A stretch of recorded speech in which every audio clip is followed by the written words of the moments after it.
Welcome to Stuff You Should Know from HowStuffWorks.com.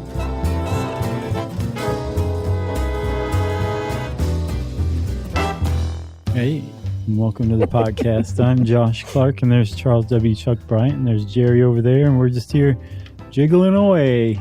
Slosh. On our pleasure pit. God. Oh, man. It's so funny. When I started researching this, I was like, Waterbeds. That's very stuff you should know. Yeah. So it sort of fits right in with our historical pop culture phenomena series. Phenomenal. And big shout out to The Atlantic, one of our favorite rags. A lot of this was taken from a 2010 article by Rebecca Greenfield, and then a bunch of other cool supplementary stuff. New York Times. Who else? Washington Post. WAPO. All those fake news outlets. Right. Although I really love the New York Times and the Washington Post ones because they were like contemporary articles. Yeah. Like the New York Times one was in 1986 and WAPO was from 1991. And they're writing about the phenomena of waterbeds at the time. I love that, man. I love being able to go back, read an article, and then go back and see how it actually unraveled, like in real time, basically. Yes. See, like, sure. It's a little time capsule, if you will. And you can look back now and say, did they get it right? Or was it fake news? I don't even like saying those two words together. I don't either. It's so played out. So played. All right. Let's talk about the waterbed. You ever had one? No. I kind of wanted one. I didn't have one. I kind of wanted one too. Sure. I think we're just of that age. And they came about, as you'll see, we're going to talk about the 70s and 80s. And the 80s is when they peaked sales-wise. Right. I think even like youngins like us were very intrigued. Mm-hmm. Oh, yeah. My friend had one. Yeah. Did you sleep on it? No, never slept on that one. I laid down on it once, I think, because I was like, I got to know what this feels like at least. Right. And I think it was, they may have called it waveless, but I don't even know what the difference was because it was pretty wavy. What decade was this? This would have been mid to late 80s. Yeah, they had waveless ones back then? I think so. They were called waveless, but I don't know how. It still sloshed you around? Yeah, I remember very distinctly laying on it. And I remember thinking, I don't know if I could sleep on this. Yeah. It didn't seem like, it wasn't uncomfortable like it caused me pain. Yeah. But I move around a lot in my sleep. Bees. Yeah. So it's not a good, or at least the old school waterbeds are not a good match for me. Right. Memory foam is a little better, actually. Supposedly they've come a long way, and the new waterbeds are the bomb. I would be curious to lay on one. Yeah, well, go to a dealer in South Florida. I think City Furniture in South Florida is bringing back the waterbed. Oh, there's other places too. Because the design now, we'll get to it, but it's much different. It's not the good old days where you just fill up a big vinyl rubber bladder, right? And while hope you're it holds. Tripping on some grass and listening to Dark Side of the Moon. You know what the funny thing about my friend Chris's waterbed, though, and his whole house was a time capsule of the 1970s. He had a waterbed in front of a wall that the wall was a photograph of a Hawaiian beach sunset. Oh man, we had two of those in my house. Really? We had one, but one was a straight up forest. So it was like, oh, I'm in the family room. I'll walk into the kitchen. Oh my God, I'm in the forest, that's basically, so right? And then if you went upstairs, and this is my childhood home in Toledo, Ohio, and when you went upstairs to my sister's rooms, when you got right up to the top landing, there was like an outdoor like Coors beer scene. Like in the woods with like a stream coming through. Rocky Mountains. Giant murals. That's great. In my house. Yeah, we never... it's weird. Like when I look back at the house I grew up in, it didn't have any of those cool 70s things. But now that I look back, I think it's probably, I was not cool then because we lived in this huge house in the woods. Right. But now that I look back, I'm like, that was where I would like to live now. So what was the aesthetic of your house? Sort of contempo country. Okay. That's hip. Like Jerry Reed or something lived there? Yeah, looking back, we had shag carpet, orange shag carpet. There were some markings of the day. But then that was replaced with hardwoods at some point in the 80s. Gotcha. But then when I had, not too long ago, went back to my childhood home and broke in because it was for sale. Oh, really? And empty. Wow. And you broke in? Well, not for sale. It was just sort of derelict and empty. Did you break a window to break in? No, I just got in like I used to get in. That's Emily was awesome. like, "It's locked," and I was like, "Watch this." Watch this. I used to sneak out and read Bible passages. So I snuck in through the garage window, and looking back, there was a lot of the same stuff was there, and it was very kind of 70s tile and linoleum and stuff like that, but it just wasn't full on like Brady Bunch stuff. That's so cool, man. Or wall murals. And I'm glad I went because sadly it is no longer there. I'm glad you went too then. A couple of months later, just torn down. And I went back and saw a big emptiness and I cried. Did you? The end. I could see that. Yumi and I went to Toledo, and then I since went once when we went to Cleveland for our show. I went by myself and walked around kind of hoping that the people who live in the house would be like, "What's that weirdo doing?" And stick their head out and be like, "Can I help you?" And I'd be like, "Yeah, actually, can I come in your house?" But no one did. But I did get to walk around the neighborhood. Did you cry? A little. Nice. But I went to go back to my elementary school, and it's just like a grass field now. Oh, man. It's like, how do you tear down an elementary school, Yeah. Maybe it got like black mold or something. Well, let's hope. Yeah. But it's sweet. It's bittersweet to go back to. Go back to your roots. childhood places, everyone. I highly recommend it. So waterbeds. Yeah, waterbeds. We'll go back to the earliest history, I guess, but the man that we really need to talk about is a man named Charles Hall, the inventor of the modern waterbed as we know it. 1968. Yeah. He's a student at San Francisco State. He's taking a design class. Oh, he was like a design major. Well, yeah, because he submitted this as his master's thesis was the waterbed. How awesome is that? So I saw competing stuff of what he actually created. Like built? Yeah. Yeah. And the thing that I saw, I think it was in that WAPO 1991 article, it said what he created was called the Pleasure Pit. And it was an 8-foot by 8-foot, basically waterbed. Tub of pudding. But it was meant to be a conversation pit for multiple people to kind of hang around in. And there was like a bar and there was lighting and like shelves and stuff like that. And that was the original his design. Yeah, but was there a water mattress function, or was it just a sunken living room? No, that was the thing. That was where everybody sat, was on a water mattress in the middle. It sounds awful. It's just weird. But it really caught everybody's imagination. Supposedly within 6 months, it was on the front page of papers across the country. This is in San Francisco. The Miami Herald had something on the front page about this waterbed exhibit in San Francisco that this 24-year-old design student created. Capital P, capital P. Pleasure pit. Everything I've seen it's capitalized. But that's what I'm saying. I think that's what he called the first thing. Yeah. But it very quickly got turned into a bed, the water bed. I used to actually my same friend Chris had one of those sunken living rooms. Oh, I love those. Very 70s. You remember in what's The Big Lebowski, when he goes to see Jackie Child or Jackie whatever. Jackie Treehorn, yeah. Jackie Treehorn. Uh-huh. His whole house is just amazing. He had a conversation pit. Right, conversation pit. That's what it was called. Yeah. So here's the deal from Time Magazine, 1971. In Manhattan, the waterbed display at Bloomingdale's department store for a while was a popular singles meeting place. Sears, Roebuck, and Holiday Inns are eyeing the beds, and Lake Tahoe's King Castle Hotel has already installed them in luxury suites. And this is, I think it continues. Playboy tycoon Hugh Hefner has one, king size, of course, and covered with Tasmanian possum. I thought, how gross is that? Because what I know as a possum is different. I looked up the Tasmanian possum. It's super soft. I would imagine so. It's not like American roadkill on your waterbed. Right. It wasn't even made from it. It just had a bunch of live American possums on his bed, on his waterbed. Hugh Hefner was really weird. But here's the deal.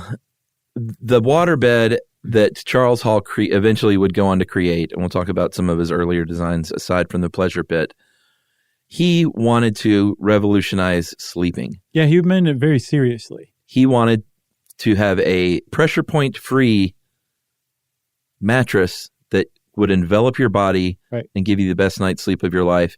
He had no intention of it becoming this, which it very much did, a metaphor for the sexy 60s and 70s. Right, but it definitely did, like you say. It's a really good example of an idea just basically getting hijacked. Big time. And at first he was kind of like, I'm just a 24-year-old design student. I don't care. Sure, make your own waterbed knockoff. Yeah. But then over time, he definitely came to care and spent a couple of decades pursuing infringement suits. Here and there. Patent infringement suits, which we'll talk about later. But at first, it was basically like, here's the waterbed world, and the world went nuts.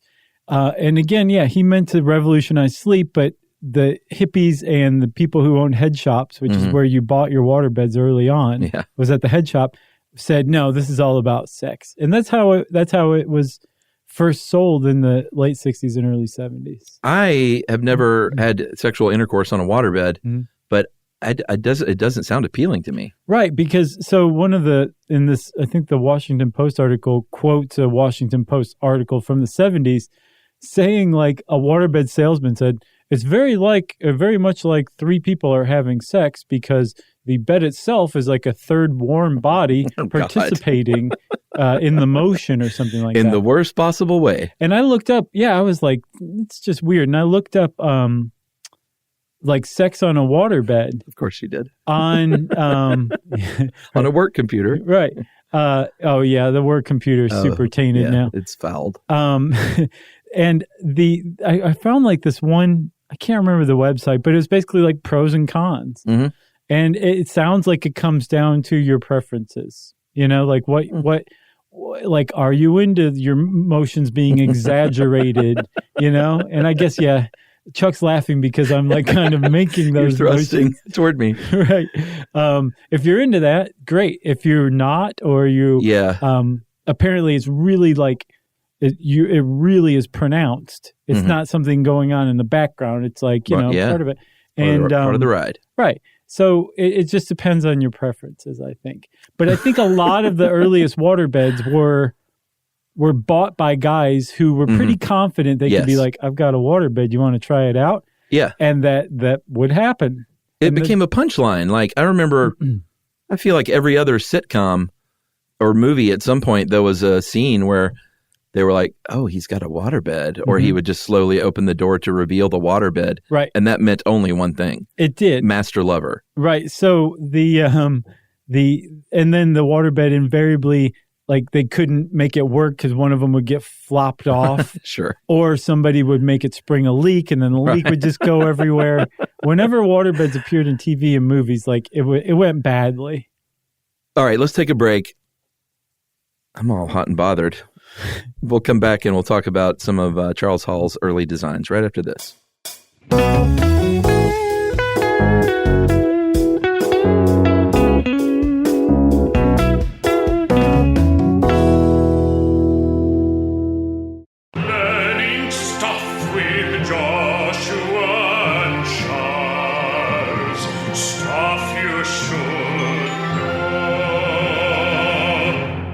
Okay, so again, that was like the first reception to waterbeds. Hugh Hefner had one. He had two, actually. He had one on his jet, too.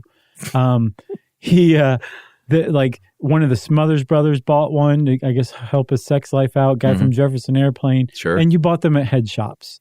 And they were sold by waterbed manufacturers. Again, none of whom bothered to get a license from the Charles Hall, the inventor and patent holder. Yeah. They had names like Wet Dream. Yeah. Somebody named their company Wet Dream, and that was okay in the 70s. Let me see here. What else? Aquarius? Joyapeutic Aquabeds. Joyapeutic. Aquarius products, like you said. Waterworks. What else? That's all I have. I gotcha. I think Wet Dream, we should have stopped there. Sure. It's definitely the worst of all of them. So before this came about, Charles Hall, a couple of his early prototypes, one, it sounds sort of like a beanbag chair almost, but it was a big bag chair full of 300 pounds of liquid cornstarch. Yeah. That the idea was you would sit in it and it would envelop you. It sounds like a nightmare. Yeah, like he didn't mean for it to envelop you. It was like he hadn't hit upon the waterbed yet. He was trying out different substances. But yeah, you just sink in. Gross. Right. So he moved on to Jell-O. For real. And that didn't work either. That's not a joke, people. Yeah, it's true. He put Jell-O in this thing. Did not have the right temperature or consistency. Yeah.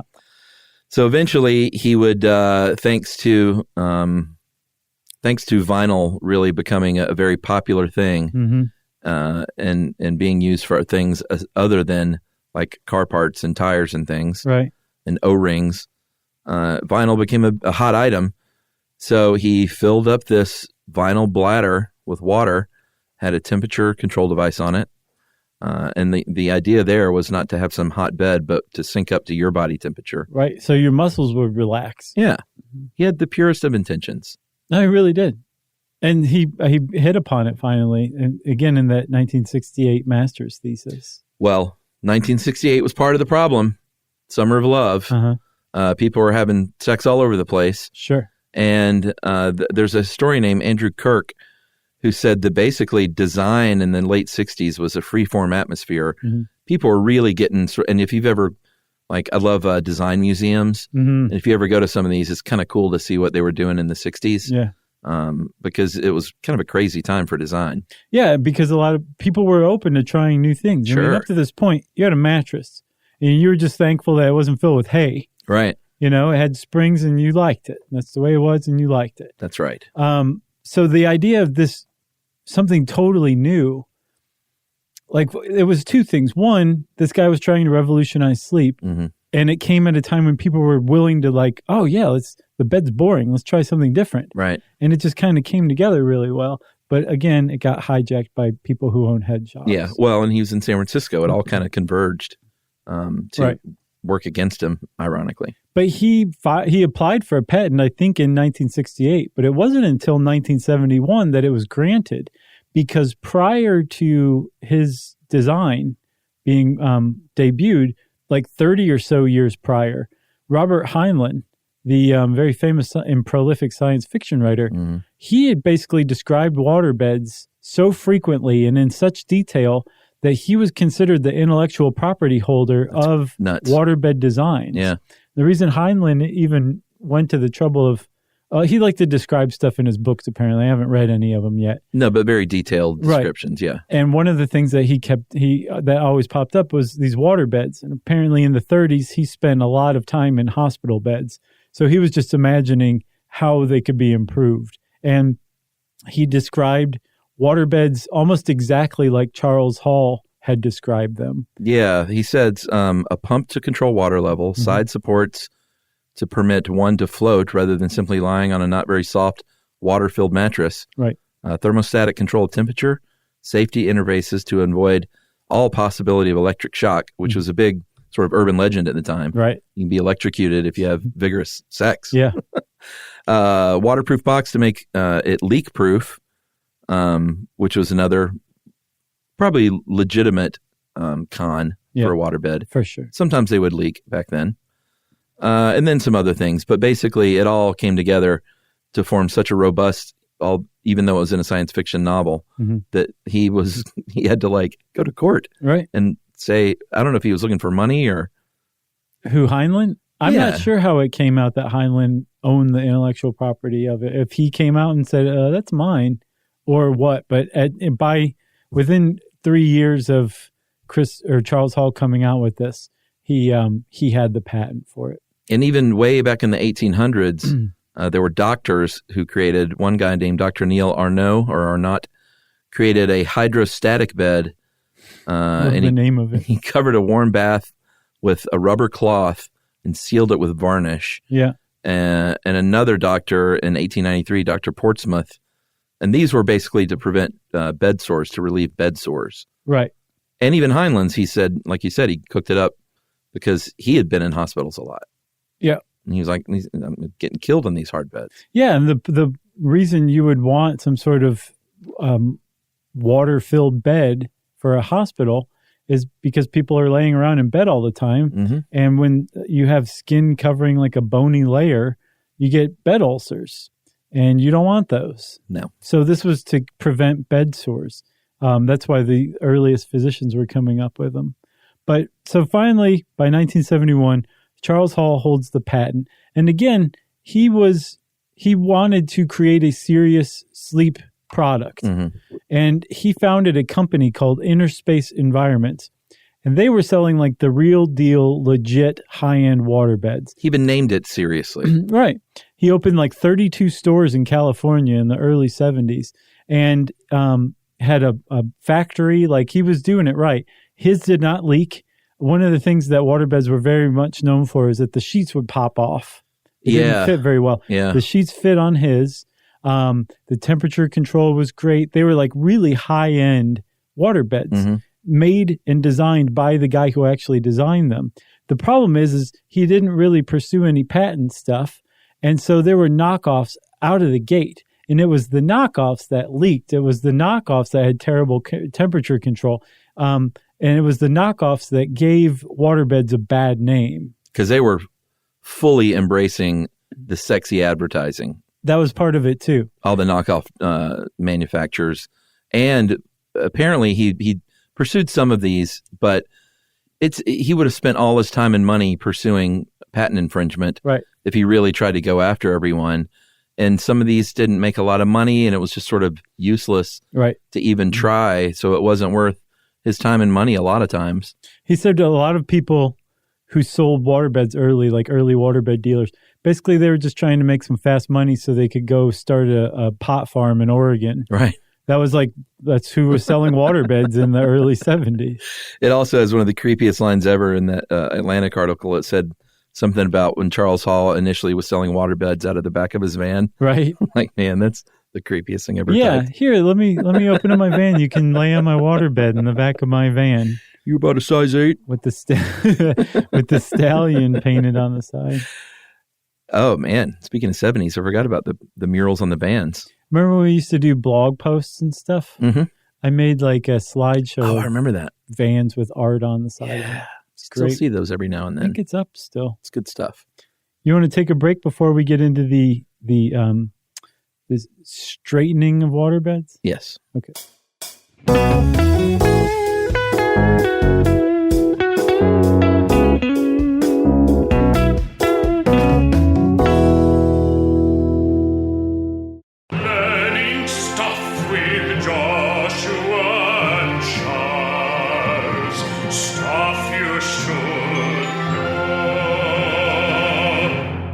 I couldn't come up with a better word than straightening. I apologize for that. Let me think. I guess legitimizing, but I'm thinking like more like boring suburbanizing of waterbeds. Yeah, I mean, here's the thing. We say that Hall very much wanted to revolutionize sleep, and he didn't embrace the sexual component of it. But he sold a lot of waterbeds, and he kind of knew why a lot of these people were buying them. And he wasn't like... I don't think he was so pious that he was like, no, I don't want to sell them for that reason. Right. I think he eventually was kind of like, yeah, you know, that's why people bought them, and that was okay. But sure. I don't think he cheapened his own advertising that way. No, he didn't. And he actually, his company went under by the mid 70s, and he likens it to basically advertising to the wrong market. Like he made quality high-end waterbeds. And it was advertising to people who could afford a more expensive quality, actual legitimate waterbed, when at the time it was like, you know, Randall Pink Floyd and his friends were the actual customers of waterbeds. That's who was buying waterbeds, and they weren't seeing the ads that Charles Hall was putting out there. Yeah. You know what I'm saying? In like the New Yorker or whatever. Yeah, and so he missed the heyday. He was sort of in the early heyday, but I think in the 80s is when it became like a $2 billion 20% of the market share industry. Right. Yeah. Like the late 70s, I think it was about a $13 million a year industry. And by 1987, I believe at its peak, it was like a $2.3 billion industry a year. And then a pretty steep, once again, grunge killed waterbeds. Yeah. A pretty steep fall in the 90s. Right. In the early 90s. Yeah. But the way that it built up before it fell was more companies got into it, kind of legitimized it. I believe that there was a trade association that developed, and I think it was it's called the flotation sleep industry is really the technical term for it. Yeah. They really wanted to get away from the sex appeal. They totally did. That's the name. And the stores, you wouldn't buy a waterbed in a head shop anymore. Imagine walking into a head shop and being like, what do you have a waterbed here for? Yeah. You buy waterbeds out in the suburbs at a place called Waterbed Plaza or something like that. Right. Or did you see that ad I sent you, the YouTube ad? You have the Max Headroom? Yeah. Uh-huh. Country Boy Waterbeds. Everybody go onto YouTube and look for Country Boy Waterbed ad, Max Headroom. And it's beautiful. Yeah, it's a Max Headroom ripoff. Yeah. Selling waterbeds. Country Boy Waterbeds. Country Boy Waterbeds. Yeah. And I think it was from Arkansas, a local waterbed dealer in Arkansas. Texarkana, you mean? Oh, is that right? No, I don't know. I was just guessing. But you could get waterbeds everywhere. Well, that's why my friend, in 1987 in suburban Atlanta, for my friend to have one in high school, that kind of says it all. Right. It's not like his parents were they were a good God-fearing family. Sure. They weren't yeah, we need to get Chris a sex pit. Right. It was more like they were supposedly healthy. Yeah. They were a healthy way to sleep. I think that's also how it kind of transitioned into legitimacy and away from just the association with sex, right? Yeah, yeah. So you have an actual bona fide waterbed industry with actual waterbeds. One of the ways that this industry was able to establish itself was they made vast improvements over the early models of waterbeds.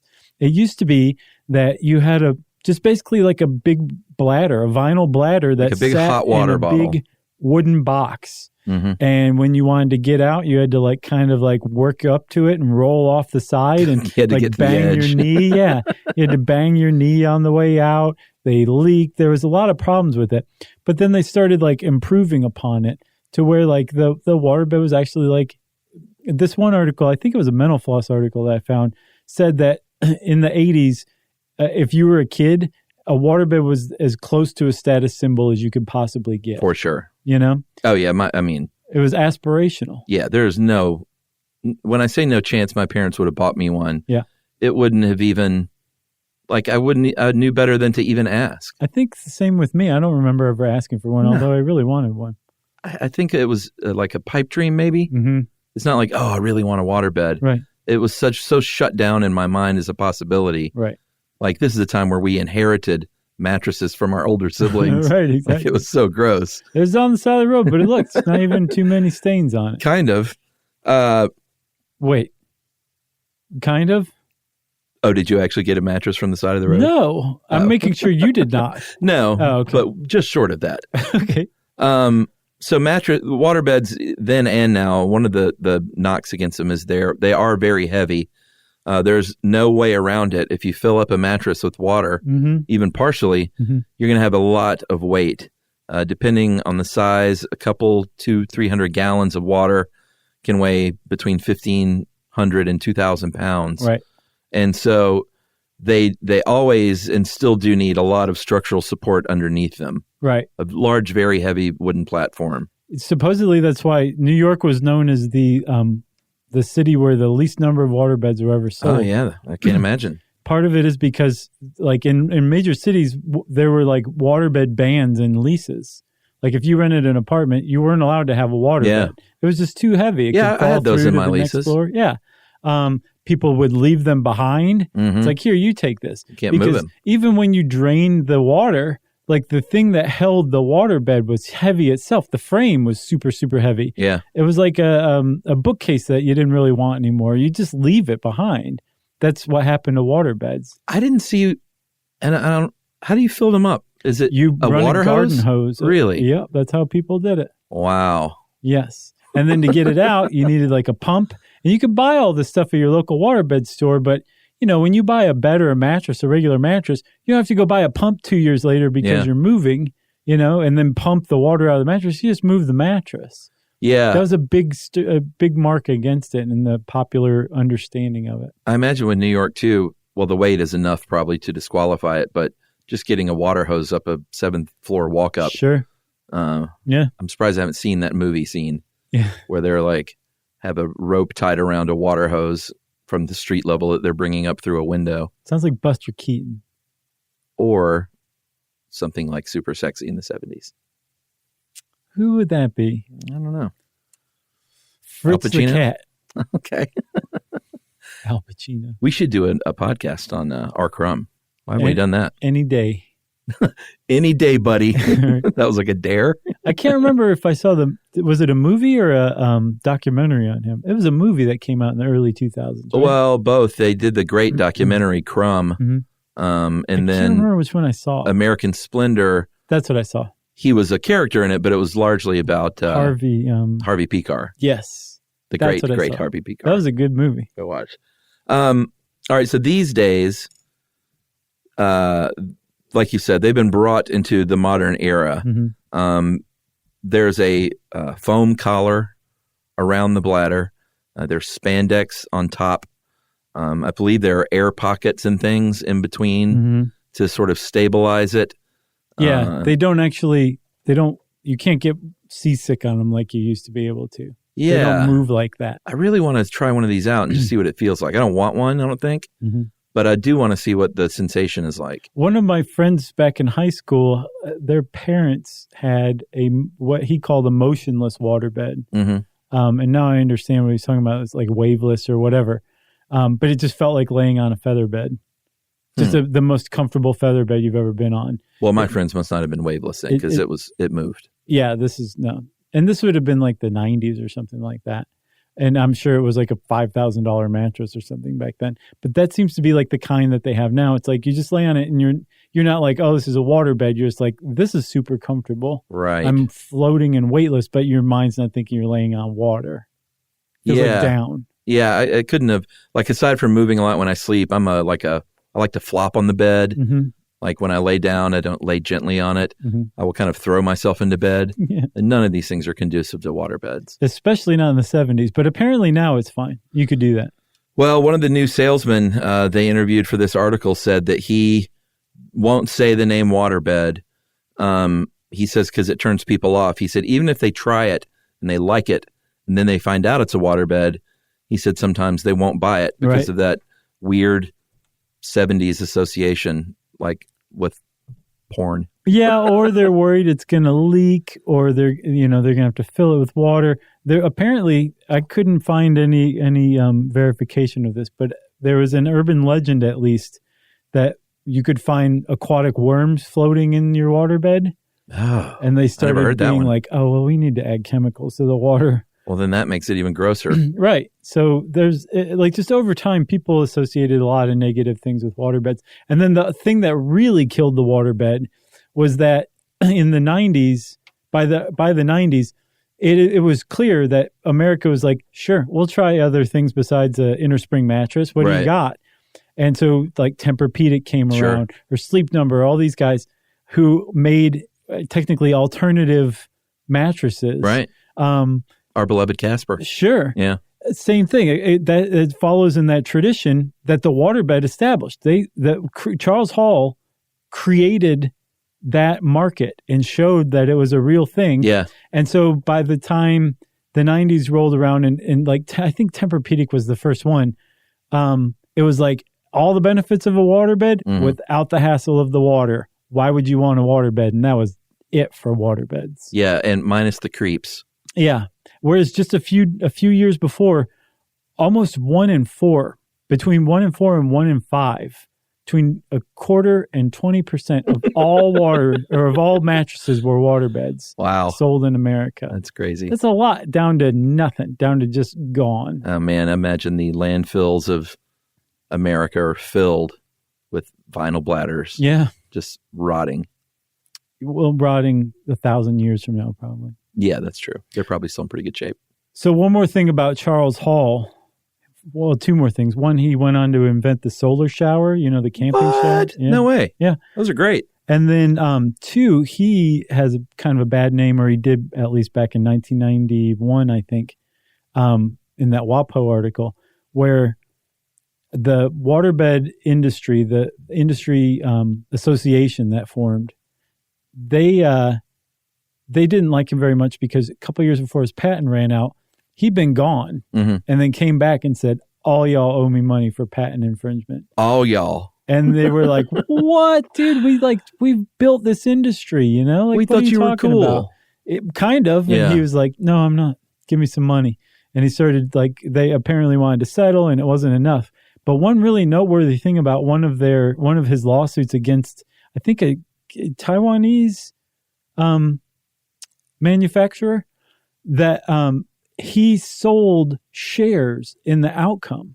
So, like, you could buy shares of a lawsuit? Of a lawsuit. Crazy. And there's a common law against it. It's called champtery, which I had never heard of before. It makes total sense. It's where somebody, like, basically pays for legal fees in order to get a piece of the action, a cut. Champtery. And in California at the time, champtery was not illegal. Is it now? I don't know if it is. Wow. But in 1991, it was not. And he sold shares for $10,000 a pop for this wow. This lawsuit. That's amazing. Waterbeds, they're amazing, Chuck. Jeez, that's what the episode should be titled. It's up to you. You got anything else? I got nothing else. If you want to know more about waterbeds, well, get in a time machine. Get in the Wayback Machine and go try one out yourself. Well, we have one in the Wayback Machine, so that's right. It's your lucky day. Covered in American Possum. Oh, boy. Since I said that, it's time for listening now. I'm going to call this one of the many replies for colorblindness, too. We got a lot of responses for colorblindness. What do you mean, too? Well, I called the jerk. All right. Hey, guys, I was listening to the show about colorblindness with an O-U-R, so I assume this... he's Canadian. I was going to say British. It's like British light. Yeah, he's still under the thumb, though. I worked in the electrical field for 10 years, and in that time, I've worked with 2 red-green colorblind electricians. So remember we talked about that. Mm-hmm. The first one I worked with for a few years, and he said it wasn't that difficult to tell the difference between red and green conductors. They just looked like very obvious different shades of the same color. It only took a couple of mistakes before he was able to tell the difference. In electrical, red is a current-carrying conductor, while green is used for grounding and bonding. Sure. Like a rat in a science experiment, he explained, it only took a couple of shocks of what he thought was a bonding wire to really notice the difference. So dangerous. I know, man. The other I worked with for only a short while. Because he died. But he had been an electrician for 20-plus years. It wasn't until he asked a coworker why they thought the ground wire and a current-carrying conductor were the same color that he even realized he was colorblind. Wow. How about that? A little slow on the uptake. Perhaps. So even though it caused some issues early on in their careers, they were both great electricians. I guess the human brain always finds a way. And that is James from Cape Breton, Nova Scotia, Canada. Yeah. That's cool, man. Great area. Eastern Canada, great area. Western Canada, fantastic. Central Canada, beautiful. We love it all. Yes, we do. If you're Canadian and you want to say hi, well, get in touch with us. Go to Stuff You Should Know and click on our social media links, or send us an email to stuffpodcast@howstuffworks.com. For more on this and thousands of other topics, visit howstuffworks.com.